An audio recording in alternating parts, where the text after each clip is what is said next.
students, let's move to the next question, that is 8th. There are 2116 students in a school. In how many equal rows and columns can they be arranged for a drill display?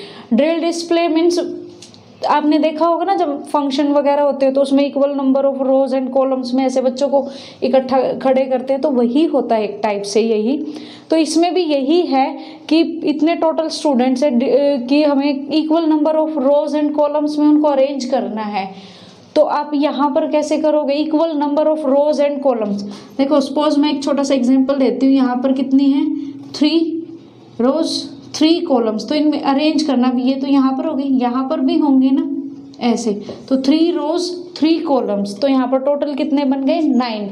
It means 3 रोज हैं 3 ही columns हैं 9। तो हमारे पास अगर 9 दिया हुआ है तो हमें उसको number equal number of rose and columns में करेंगे तो क्या कितने आएंगे 3 क्रॉस 3। इट मीन्स हमें इसका क्या निकालना है, स्क्वायर रूट।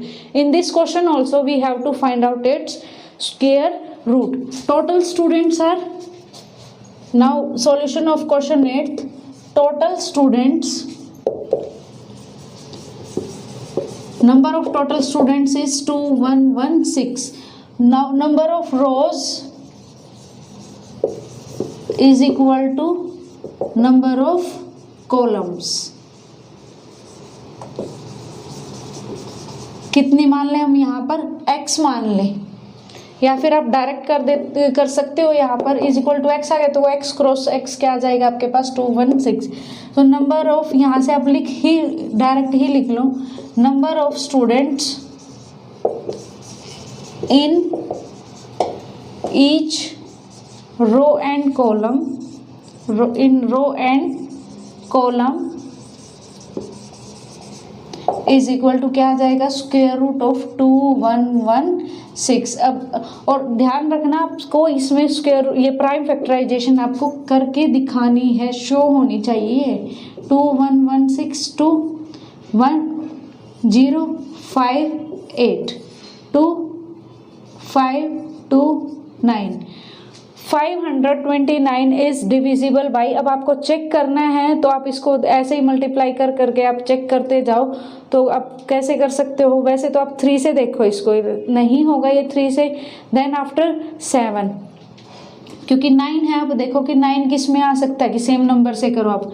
अगर आप इसको 7 से करोगे तो कैसे आएगा, 7 7 जा 49, यहाँ से क्या बच गया 3। अब ये नहीं होगा, अब 9 से भी नहीं होगा, क्योंकि सबका सम किससे होना चाहिए 9 से। अब आप किससे करो इसको, 13 से करके देखो आप इसको, 11 से भी नहीं होगा ये।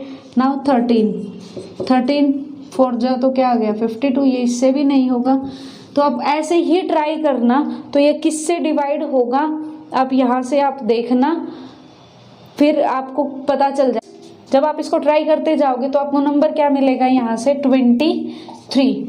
आपको ऐसे ही चेक करते जाना है 23, तो ये 23 से ही डिवाइड होगा, 23 से डिवाइड हो गया complete. Now its prime factorization is 2 into 2 into 23 into 23 square root. Now each number is in pair, तो इसका स्क्वायर रूट क्या आ गया 2 × 23 46। तो hence number of students in each row and column are 46। अगर आप 46 स्टूडेंट्स को ऐसे रोज में करोगे, कॉलम्स में करोगे, तो आपके पास कितने बनेंगे वो, तब आपके पास एक भी बच्चा ऐसा नहीं बचेगा जो रो या कॉलम में नहीं है। सो 46 final answer you can write down yourself, that hence number of students in each row and column are 46. Now students, 9th question, in this find the cost of fencing a square plot of area. Area is given, we have to find out cost of fencing. Fencing means this is square, its area is square meter. Fencing means boundary पर अगर उसने कुछ protection के लिए लगाया हुआ है तो वो आपको क्या निकालना, बाउंड्री हो गई, तो it means you have to find out its perimeter निकालना है, तो आपको क्या निकालनी होगी साइड, और आपको पता ही है कि कैसे निकालनी है। फिर आपको उसको क्या निकालना है, रेट कि कितनी कॉस्ट आएगी, तो वहां पर मीटर की रेट दिया हुआ है तो now let's solve this question. Solution of question 9th, that area of square plot is 11025 square meter. Now let each side area अब हमारे पास क्या बनेगा यहाँ से, एरिया ऑफ स्क्वायर वैसे क्या बनता है, side multiply side, side multiply side, और you can say that side square जैसे हमने पहले निकाला था, its area is this square metre. तो यहाँ से अब जब आप साइड निकाल लोगे, स्क्वायर रूट किया, यहाँ पर स्क्वायर रूट कर दो.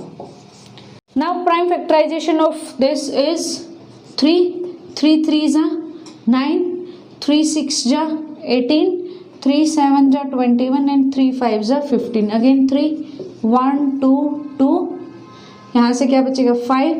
अगेन इट इज 5, 3 से नहीं होगा, 2 4 9.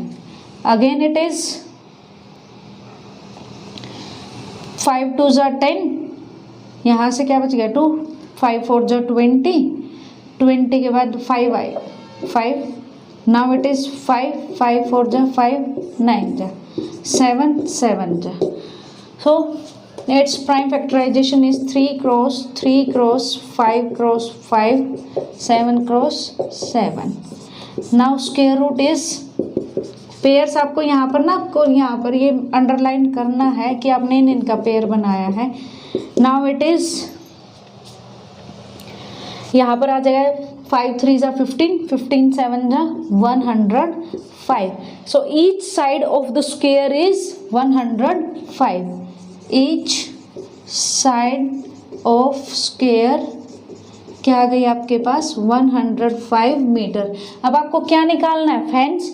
सो length of fence is, length of fence क्या बनेगी आपके पास, perimeter of square, perimeter of square, perimeter of square क्या आएगा 4 इंटू साइड, साइड क्या आपके पास 105, तो ये आ जाएगी आपके पास 420 metre. Now what you have to find out its cost.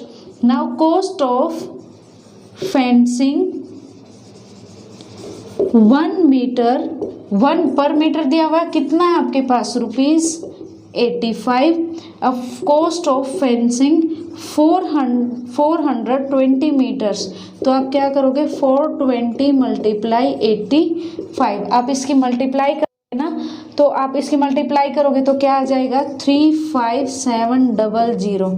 मतलब टोटल पर कितने पैसे आएंगे आपके पास 35,700. Next question 10th. A square parking lot has an area 7,744 square feet. If each car parked in it needs 4 feet space, how many cars can be parked along one side of the parking lot? ये कैसे दिया हुआ है, ऐसे है square, इसका area given है. तो हर एक, जैसे मान लो एक कार यहाँ पर है, फिर 4 यहाँ पर 4 फीट का गैप, फिर यहाँ पर 4 फीट का गैप एक कार, फिर 4 फीट का गैप, ऐसे यहाँ पर 4. तो आपको ये बताना है कि एक साइड के अलोंग कितनी कार्स खड़ी हो सकती हैं, लाइक इन दिस वे. तो आपको पहले you need to find out its side. So side निकालने के लिए आपको पता ही है कि आपको कैसे निकालना है, you need to find out its square root. तो let's solution of question 10th, that area of square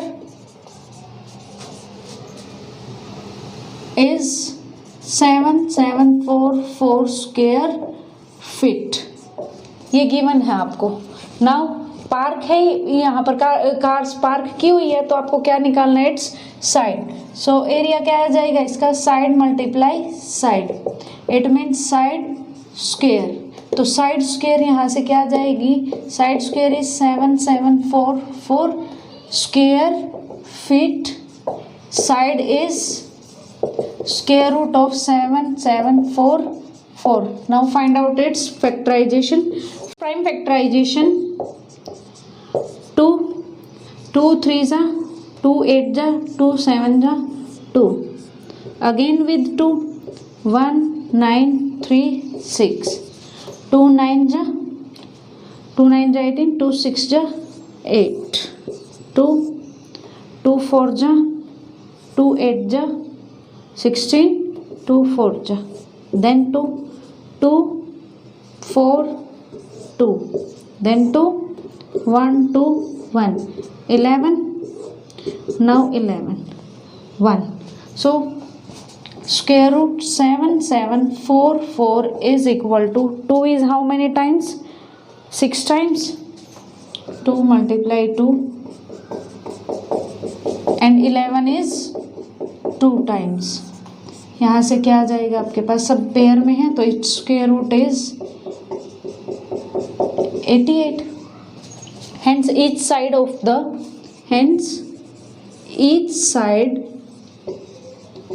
of square is 88 feet. Now what you have to find out that कि एक साइड के अलोंग कितनी car park हो सकती है. One car needs how much space? Needs 4 feet space. So how many cars? Now number of cars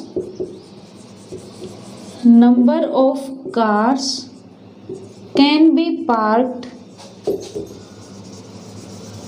along one side of